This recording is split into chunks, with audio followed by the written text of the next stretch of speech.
This is the koi goose scarf, and we're going to do a quick demonstration on a couple of the wrapping methods for the koi goose scarf. Rows 5 and 6, and there's a close-up of what you're going to end up achieving. In row 5 you'll be wrapping, and in row 6 you'll be creating these crisscrosses. You'll determine which of your yarns is color A and which is color B, and you'll notice, if you look closely, there are 3 different sets of 2 rows for a total of actually 6 rows. So your variegated yarn will show up in half of the row as a dominant color. So the first thing we're going to do is talk about the wrapping method. This is the beginning of row 5.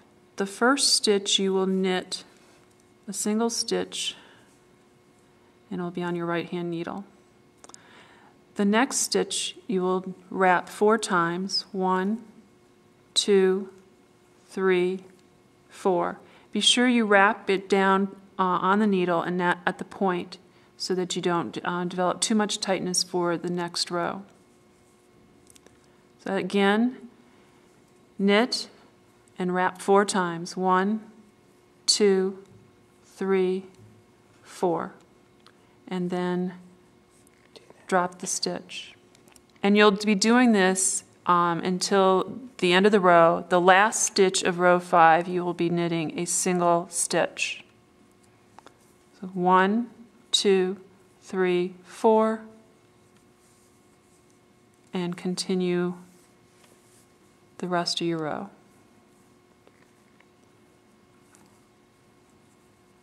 Oops, there's 5. If you accidentally get 5 stitches and you didn't know it, just continue. But you can always check it before you drop your stitch from the previous row, and that there's 4.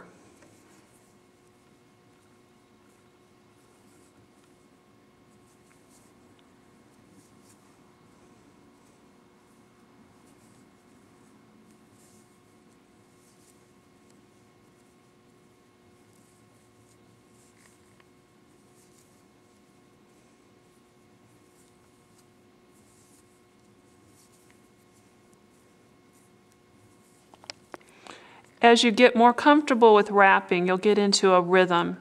In fact, I just threw off my rhythm. I had only 3. 1, 2, 3, 4. 1, 2, 3, 4. At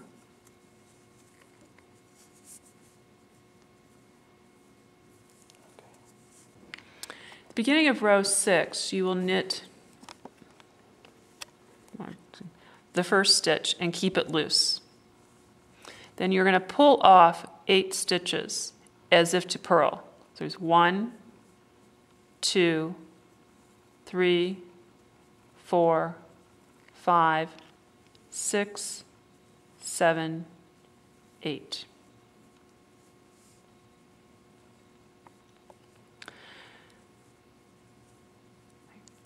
The first 4 stitches are going to be pulled over the second 4. You'll have 4 on your left needle and 4 on your right needle. And you want to make sure that the stitches are in the row in the same order in which they came off the needle. Transfer the 4 stitches to the left needle, and then knit these 8 stitches. And this will be loose, and it'll look sloppy. But when you knit the next row, everything will pull itself together.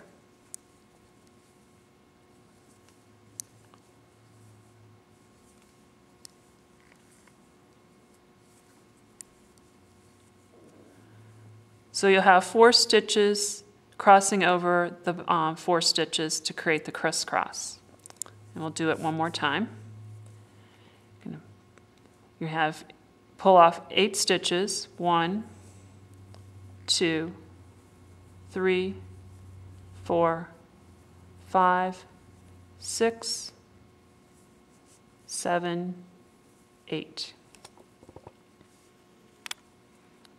If these stitches are different lengths, don't worry about it. It'll correct itself as you continue with your pattern, and particularly the next knitting row.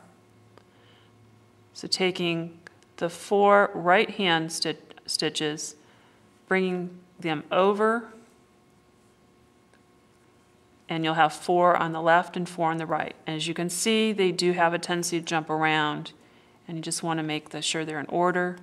Transfer to the left needle and knit.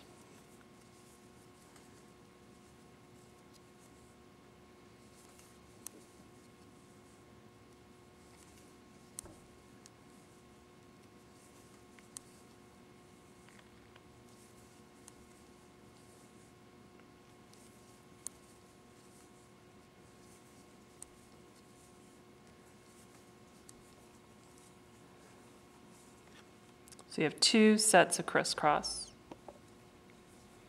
And you'll continue this across the entire row until the last stitch, and should be 1 single knit stitch left. 1, 2, 3, 4, 5, 6, 7, and 8.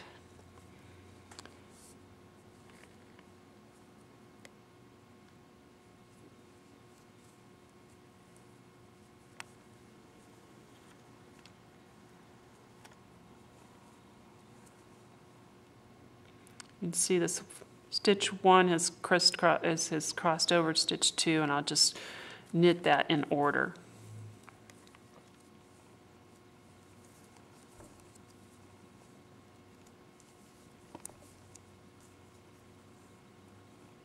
Oops. This is a good time to check. As you can see, I accidentally knitted the 4th stitch first, so I'm going to take that out.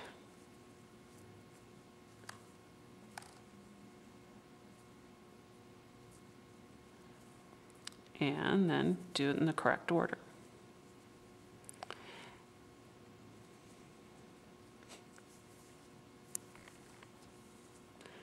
Okay, check. And then continue on with the next 4.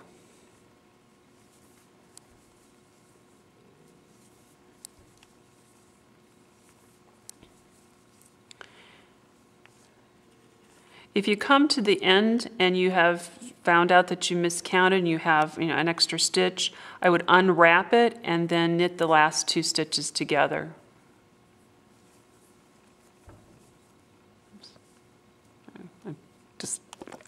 The entire scarf is a series of repeating 6 rows. So again, this is the last time we'll be doing the crisscross. Pull off 1, 2, 3, 4, 5, 6, 7, and I did goof on that, so cut this.